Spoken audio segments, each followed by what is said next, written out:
आ गई होश में वो? नहीं, अभी नहीं। तो फिर ये क्या जहालत कर रही? जाके उसे हॉस्पिटल लेके जाओ। नहीं, वो आ गई है थोड़ी थोड़ी होश में, अभी ठीक हो जाएगी आहिस्ता आहिस्ता। आप तो ठीक है ना? ठीक हो मैं, मुझे क्या होगा?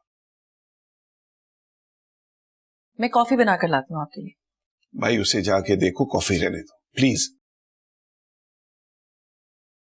मैं रूना को फोन कर देती हूँ, अभी फौरन फ्लाइट लेकर वापस आ जाएगी। प्लीज रानिया, अगर वो गई है ना तो उसे आराम से आने दो।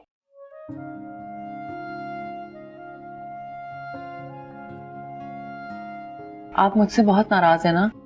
तुमसे नाराज नहीं हूं, अपने आप से नाराज हूं। मुझे अपना आप बुरा लग रहा है। क्यों?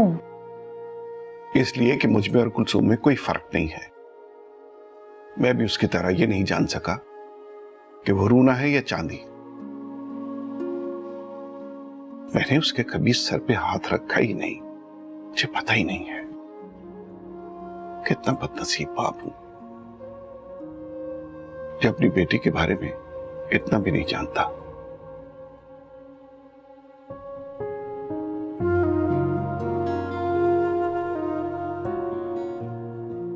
वो प्यार करती है आपसे, बहुत ज्यादा।